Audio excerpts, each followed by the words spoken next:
The worst losing streak in Rugby World Cup history. There's losing, and then there's the kind of streak Eugene Janchies had to endure. From 2007 to 2019, he played in 14 Rugby World Cup matches for Namibia, and he lost all 14. That's not just unfortunate, that's a record no one wants near their name. 4 tournaments, 0 wins, 14 chances to make history, each one ending in defeat. You may think this was just a matter of bad luck, but it runs deeper than that. Namibia simply wasn't ready to compete with the big names in world rugby. They had heart, they had grit, but they didn't have the squad depth or resources, and Janchies, a decent scrum half with a long international career, had to wear those results every time he stepped off the pitch. He's not alone in this misery. Ovidiu Tonita from Romania and Canada's DTH van der Merwe both suffered 12 World Cup losses. These weren't weak players. In fact, van der Merwe is one of Canada's most prolific try scorers, but when your team can't put together a full 80-minute performance,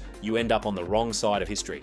Every tournament brings fresh hope, but for these players, it also brought another painful number added to their loss tally. Biggest thrashing in a Rugby World Cup match. Let's go back to 2003, when Namibia walked straight into a nightmare in Adelaide. The host nation, Australia, didn't just want to win, they wanted history, and what they delivered was a 142-0 hammering that still stands as the biggest World Cup thrashing of all time. There's no sugarcoating it. This was a massacre. Chris Latham, Australia's electric fullback, was unstoppable that day. He racked up 5 tries on his own like it was a backyard game. This match didn't just set one ugly record, it set several. Most points conceded, most tries conceded, worst losing margin, all wrapped up in one single World Cup meltdown. For Namibia, it was more than a defeat, it was a national sporting disaster. And even though the players never gave up on the field, they simply had no answers. Australia were relentless from start to finish. The scoreboard kept ticking, the humiliation never stopped. And to make things worse, Namibia didn't recover after that game. In rugby history, there are bad losses, then there's this one. This is the kind of record you hope your team never has to break. Worst Rugby World Cup final record. You'd expect a team like France, with all their flair and passion, to have lifted the World Cup at least once, but they haven't. They've reached the final 3 times, and guess what? They've lost all 3. That's a 0% success rate in the biggest games of all. The first loss came in 1987, the very first World Cup final, where they were outclassed by the All Blacks. Then in 1999, they had a second chance, but were taken apart by the Wallabies. But the worst of them all came in 2011. They pushed New Zealand all the way. It was tight, it was brutal. It was controversial, but unfortunately for France, they lost 8-7. Just 1 point separated them from finally making history. But even then, they fell short. And while England doesn't exactly have a golden record either, they at least have 1 win from 4 finals. Australia sits at 50% with 2 out of 4. But France, 3 chances, 3 heartbreaks. You may think they're due for redemption, but history hasn't been kind. In a sport where legacies are built in World Cup finals, France's legacy remains incomplete. They've been great, but never great enough when it mattered most. Worst test defeat in rugby history. Namibia's record loss in the World Cup was horrific, but when it comes to full test matches, the lowest point belongs to Paraguay and Chinese Taipei. In 2002, Argentina played Paraguay and ran them off the park. The final score was a jaw-dropping 152-0. Just months later, Japan turned Chinese Taipei into their own training session with a 155-3 demolition. It'll be wrong to call that an international competition. It was more like a full-scale collapse. Paraguay conceded 24 tries in that match, and it's almost too painful to watch because, come on, these teams didn't just lose, they were swallowed whole. When you concede more than 100 points, it's not about tactics anymore, it's about damage control. But the truth is, neither team had the tools to even do that. For players, games like these are haunting. They train for years, they put on the national jersey with pride, but sometimes they come face to face with a reality check that crushes the spirit. These weren't tier 1 teams, but they were proud sides. And still, they found themselves buried under record-breaking scorelines. These games still live on in rugby history, not because of anything worth celebrating, but because they show other teams how not to lose. Most tries conceded in a match. If you thought conceding 50 points was bad, try conceding 22 tries in a single game. Namibia is back on our list again because they did exactly that when they faced Australia at the 2003 Rugby World Cup. It wasn't just the worst loss, it was the most tries any team has ever let through in one match. On that day, the Aussies were faster, stronger, and ruthless, and Namibia simply couldn't hold them back. And what's even worse, this wasn't some fluke performance, it was clinical destruction. Australia moved the ball like clockwork. Every line break turned into a scoring opportunity, and by the end, the Namibian defence had completely collapsed. They weren't just beaten, they were broken. Japan also felt similar pain in 1995 when the All Blacks scored 21 tries against them. That game finished 145-17, as New Zealand toyed with Japan the same way Australia did with Namibia. Then you have Uruguay, who conceded 17 tries to England in the same 2003 tournament. That year was full of disasters for smaller nations. Each of those matches became historic, but for all the wrong reasons. These records are the kind that linger in national rugby programs. Coaches study them, players dread them, and for fans, they serve as a painful reminder that rugby's biggest stage can also be its harshest, worst yellow card offender. Discipline in rugby isn't just about being polite, it's about keeping your head while everything around you is chaos. And yet somehow, Australia's Michael Hooper couldn't seem to help himself. 8 times he was sent to the sin bin during his international test career, and 8 times his team had to cover for him while he sat out for 10 long minutes. It doesn't sound like a lot until you realise just how rare yellow cards are at this level. Most players might get 1 or 2 over their careers. Some go their entire time without a single one. Hooper didn't just break the record, he smashed it. What makes it worse is that Hooper wasn't some fringe player, he was captain, a leader, someone expected to set an example. But on the field, he often pushed the line just a bit too far. High tackles, breakdown infringements, late hits, you name it. And in case you didn't know, Australia has a long history of aggressive back rowers, but Hooper took it to another level. Coaches could never question his heart, but referees never hesitated to send him off. That yellow card tally became a black mark on an otherwise impressive rugby resume, and as far as records are concerned, it's definitely one no player wants. Most red cards by a country. You might think that countries like England or South Africa would hold the record for red cards in World Cup history. After all, they've played the most games, but no, that particular badge of dishonour goes to Canada. That's right, the most red cards by any country in the Rugby World Cup belongs to a team that rarely makes it past the group stage. 4 red cards in total, and guess what? 2 of them came in the same game. That infamous match was against South Africa in 1995. Things didn't just get heated, they exploded. The Canadians clashed with the Springboks in what quickly looked more like a bar fight than a test match. James Dalton, Gareth Rees, and the rest were right in the middle of it. The red mist descended, and the red cards followed. The referee had no choice. They followed that up with another red card in 1999, and then again in 2019. So that's 4 red cards across 5 tournaments. Some teams go a lifetime without one, but not Canada. The referees might change, the laws might evolve, but that stat has stuck with them. It's the kind of record that gets brought up every 4 years and leaves fans shaking their heads. Simply put, it's not one to be proud of. The player with the most test losses. When you think about rugby legends, the mind usually jumps to World Cup glory, Six Nations titles, or unforgettable match-winning tries. But Sergio Parisse, his legacy is a little different. He holds the record for the most test losses in rugby history, and the number is staggering. He's lost over 100 test matches in an Italian jersey. That's more than any other player has ever had to endure. Martin Castrogiovanni comes in second with 88, but Parisse left that number behind a long time ago. Now don't get it twisted. Parisse wasn't just there to make up the numbers, he was world class. He had the skill, the vision, and the leadership that could easily fit into any top tier team. He just happened to play for one of Europe's weakest sides for most of his career. Italy joined the Six Nations in 2000, but they've rarely looked like they belong. Parisse was their heartbeat through thick and thin. He led with pride, passion, and incredible consistency. And to be fair, he played with the kind of effort that deserved better. He never jumped ship, he never phoned it in, and he never stopped competing. That's probably what hurts the most. He gave everything, and the scoreboard almost always gave nothing back. For rugby fans, it's a bittersweet record. You admire the commitment, but you also can't help but feel for a player who spent nearly 2 decades chasing wins that rarely came. It's a brutal legacy to carry, no matter how talented you are. The first player ever sent off in international rugby. Some records are made on the back of greatness, but this one, not so much. Cyril Brownlee of New Zealand will forever be remembered as the first player to get sent off in an international rugby match. The year was 1925. The venue was Twickenham. The opponent was England, and the referee that made history was Albert Freethie. What happened wasn't a small scuffle or some clumsy trip. Brownlee stamped on England's Reg Edwards in plain view of the referee, and Freethie didn't hesitate. Now keep in mind, red cards didn't exist in the official rulebooks back then the way they do now, but what Freethie did was revolutionary.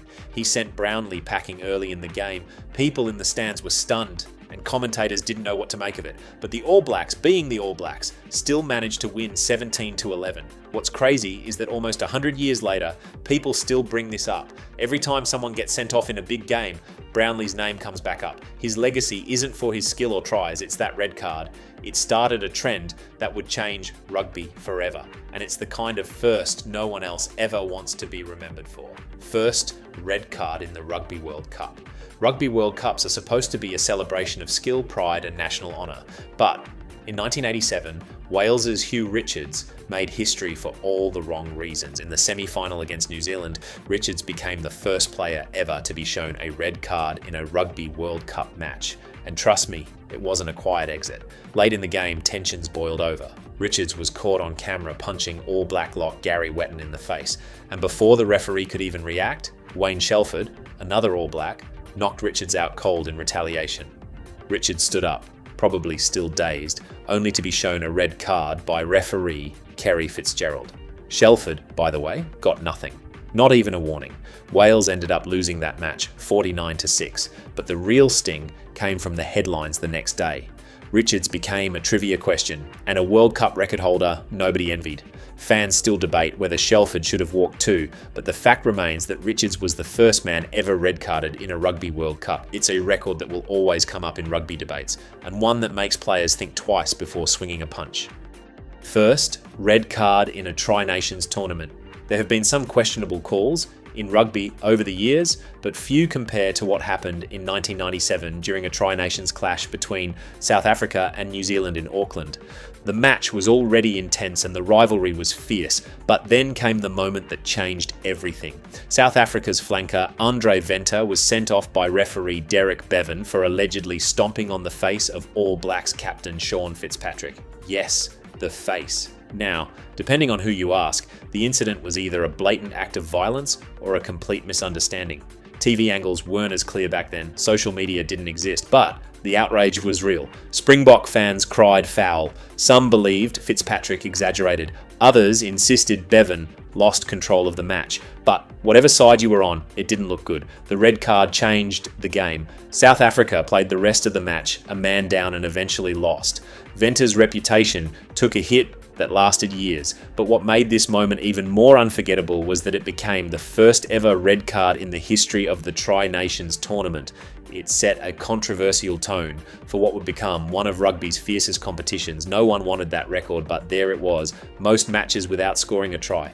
Owen Franks was a cornerstone of New Zealand's forward pack, a tough, no-nonsense tight head prop with 95 caps for the All Blacks. That's an impressive career by anyone's standards, but here's the twist. In all those 95 appearances, he never scored a try. Not one. Not even a sneaky one from 2 feet out. For most players, scoring a single test try is a career highlight.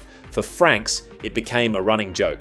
By the time he hit 50 caps without crossing the line, fans were keeping count. Even his coaches joined in. Steve Hansen famously said Franks had grown proud of the record, like he was hanging on to it just for the sake of being different. And maybe he was. By that point, scoring would have ruined the story. He became the All Black who never scored, and somehow that became his thing. And it's not like he didn't have chances. New Zealand is a team that scores tries for fun. But props have their role, and Franks was always more interested in doing the dirty work up front. Scrummaging, tackling, and clearing out rucks. He left the scoring to the backs, and while some fans laughed about it, nobody ever doubted his value. He was still one of the most reliable front rowers in the game. So yeah, he never scored, but he helped set up plenty of tries for others. And if you asked him, he'd probably say that was more than enough. Most bench appearances in Test rugby.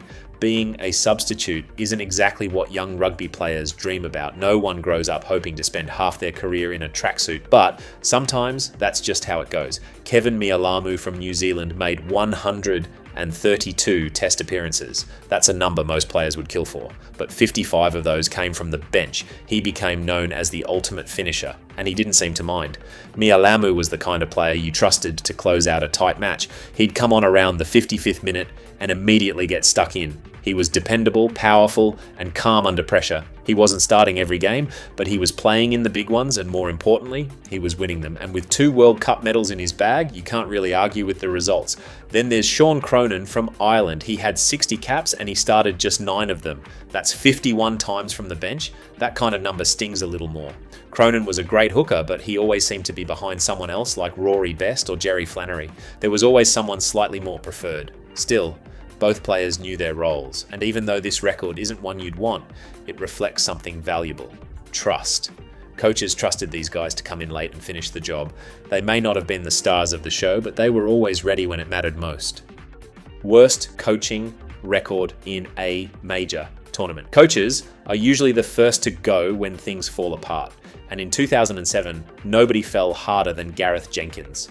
The man had been handed the keys to Welsh rugby, and with a decent squad at his disposal, expectations were high. Wales entered the Rugby World Cup thinking they could at least reach the quarterfinals, but what they got instead was a disaster. The nightmare happened in Nantes, where Wales lost 38-34 to Fiji. And while it's true that Fiji played some thrilling rugby, the loss came down to the coaching. Jenkins's tactical decisions were all over the place, his substitutions made no sense, his game plan was outdated, and worst of all, his defence just didn't exist. You could actually see the panic on the sidelines as the game slipped away. That loss wasn't just a bad day at the office, it meant Wales didn't even make it out of the pool stage, something they hadn't done since 1991. The fans were stunned, the players looked lost, and Jenkins, he was sacked the very next day. No second chances, no excuses. What made it worse was that he never really recovered. That tournament remains a black mark on his career, and a reminder that in top-level rugby, a coach can go from national hero to national embarrassment in just 80 minutes. Gareth Jenkins didn't just lose a game, he lost the confidence of a rugby-mad nation. Most red cards by a player. Getting sent off once is enough to leave a scar on your international career. But imagine doing it twice. That's the situation not one, but 3 players found themselves in. Mario Cagnani from Uruguay, Alessandro Tuilagi from Samoa, and Paul Emerick from the United States all saw red twice while representing their countries. And that's not a club you want to be in. Alessandro Tuilagi was one of the most fearsome wingers of his generation. Built like a back row forward, but with pace to match, he was a nightmare to defend. But his physicality sometimes crossed the line, whether it was high tackles, reckless hits, or off-the-ball incidents. Tuilagi's aggression cost him dearly more than once. Paul Emerick had a similar issue. As one of the most experienced players in USA rugby history, he played with a fiery edge. But in 2007, he was banned for a dangerous tackle in the World Cup. Then in 2012, he got sent off again for kicking an opponent in the head. It's the kind of thing that overshadows the rest of your career. Mario Cagnani's red cards are not as infamous, but 2 reds in test matches is too many. None of these players wanted to be remembered for this, but unfortunately, it's become a permanent part of their rugby story. Worst upsets in modern rugby. You won't find too many upsets in rugby because the gap between the top teams and the rest is usually just too wide. But when Japan beat South Africa at the 2015 Rugby World Cup, the whole world stopped. The score was 34-32. Japan, ranked 13th in the world at the time, took down the mighty Springboks, who had won the World Cup twice before. No one believed it, but it happened. The match took place in Brighton, and it's now known as the Miracle of Brighton, and it really was a miracle. Japan had only ever won 1 World Cup game before that day, with their last victory in the tournament coming in 1991. Meanwhile, South Africa were expected to cruise through the group stage. Some thought they might even win the whole thing, but they were stunned. Japan refused to back down. They matched the Boks in physicality, played with speed and precision, and refused to give up. The final try, scored by Kana Hesketh in the last minute, sealed the deal. The stadium erupted and the world couldn't believe it. It wasn't just a win, it was a statement. It told everyone that Tier 2 nations could rise up, but for South Africa, it was pure humiliation. To their credit, the Springboks recovered and went on to win the 2019 World Cup, but that night in Brighton will never be forgotten. Most cards in one match. When South Africa played Canada at the 1995 Rugby World Cup, nobody expected a bloodbath, but that's exactly what happened. What should have been a routine group game quickly turned into one of the dirtiest matches in tournament history as the whole thing just spiraled out of control. It started with hard tackles and a few off-the-ball incidents, but then fists started flying. South Africa's James Dalton and Canada's Gareth Rees were both at the centre of the chaos. Dalton was sent off for throwing punches in a wild brawl that seemed to involve half the players on the field. Peter Hendricks was later banned for headbutting, and Rod Snow from Canada also saw red. In total, there were 2 red cards and several yellows. And that doesn't include the punches the referee didn't even see. The referee, David McHugh, completely lost control. You could tell he didn't know where to look or who to penalise next. The game descended into a mess of swinging arms, broken discipline and boiling tempers. South Africa won the match 20-0, but nobody was talking about the scoreline afterward. This match still holds the record for the most cards in a single Rugby World Cup game. It became a case study in how not to manage a match and how quickly things can go wrong when discipline breaks down. To this day, if you talk to old school fans about the dirtiest game they've ever seen, this one always comes up. Now, records are usually something to celebrate, but not these. These are the ones players and coaches want to bury, burn, and never hear about again. Whether it's losing streaks, historic red cards, or complete scoreline disasters, these are the records that haunt rugby careers. If you enjoyed this, there's plenty more rugby videos in the works. I would greatly appreciate if you could subscribe. Thanks for watching.